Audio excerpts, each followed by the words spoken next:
It is July 4th, 2026. 250 years of slavery is the name of this video. There's different figurative uses of that term people come up with. People refer to themselves as wage slaves or debt slaves. Um, to me, when I talk about slavery, my definition is someone is preventing another person from leaving a particular territory. Um, and that's just for intellectual honesty. You can assign different words, different definitions, but you need to be clear on definitions so that you're talking about the same thing and avoid confusion and disconnection. So, under that definition, that is something that has existed for the last 250 years in America. It's not the only thing that has existed in America. A lot of great things have originated in America, been produced in America. Um, but it is part of the story of what has happened here. Uh, and therefore, it is a valid title to a video. Last year, I had an opportunity to do a road trip around this country with my children. I live in Arizona. We headed west to California. We went up the coast, up to Seattle, across the I-90. We saw lots of amazing things. We saw the north end of Yellowstone. We saw Custer's, Little Bighorn battlefield where Custer had his last stand. We saw the Mount Rushmore. Actually, before that, we saw Badlands Loop. We saw Mount Rushmore, which, itself has a sad story. And we visited the Crazy Horse Memorial before that to learn a bit about that sad story. That's a topic for another day. You can look that up, research that if you're interested. We headed east. We ended up in Philadelphia on July 3rd. Philadelphia is where the Declaration of Independence was signed. I purchased this book, this copy of the Declaration of Independence and biographies of its signers, short biographies, from the gift store there. We saw the Liberty Bell, which was in operation in Philadelphia, and became kind of a symbol of American freedom. There's a quote inscribed on the bell. It's from Leviticus chapter 25, verse 10. Proclaim liberty throughout all the land unto all the inhabitants thereof. This is God is talking to Moses on Mount Sinai. He's giving him instructions to give to the people, and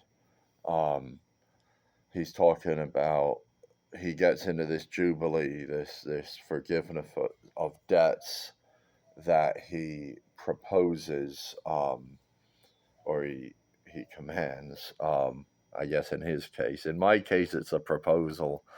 In his case, it was more of a command. So, that's part of my program. What I'm suggesting is that the dollar and all dollar denominated debts be declared officially worthless, and that we restart an economy. I make a lot of specific suggestions as to how to accomplish this and a smooth transition so that people can be productive and not starve, and vital industries can be preserved. There's a whole complex process, but this is literally what my book is about. And I wrote this a year ago, because I expect this is where we're going eventually. It needs to be, and so anyway, forgiveness of debts.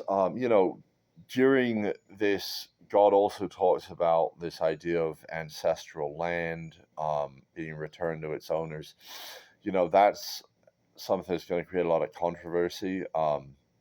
And frankly, there are different people who have different opinions on which land should belong to which people. So this is a process of negotiation and discussion that's going to need to happen, that everyone who believes they have a right to particular land needs to be a part of. That's something that's beyond me, but I can tell you that's what needs to happen in those instances where land ownership is debated. So, but the idea of forgiveness of debts is something important, and in my opinion, it needs to extend beyond just financial debts to also. I believe people should strive towards forgiveness. Personally, I believe Jesus was God, and that he instructed us to seek forgiveness and to seek to be compassionate, to turn the other cheek um, if we are aggressed against, if we are um, imposed against. And so I don't believe, I believe in compassion. That's the theme of my book. And that, I don't believe that, I think there are certain people that are too dangerous, that are too cruel um, to be freed. But in those instances, I believe it would be kinder to execute them, to grant them God's mercy, than it would be to punish them on earth with a life sentence, torturing them. To me, justice is something that should be, um, when it comes to the punishment of sins, that's something I believe should be left to God, personally. So anyway, July 4th last year, we went to Washington, D.C. We got to see fireworks on the Washington Memorial, or by the Washington Memorial on the lawn. That was a cool thing for the kids to get to do. A lot of walking that day. We walked probably 8 miles that day. But we made it back, and July 5th, we visited St. John's Church in Richmond, which is another foundational place regarding the American Revolution. This is where the Virginians met in secret to join the Massachusetts revolutionaries, and really um, kick off this revolution. So I bought a mug there. This is them debating what they were going to do. And this is the famous quote that came out of the meeting at St. John's Church: "Give me liberty or give me death." Patrick Henry.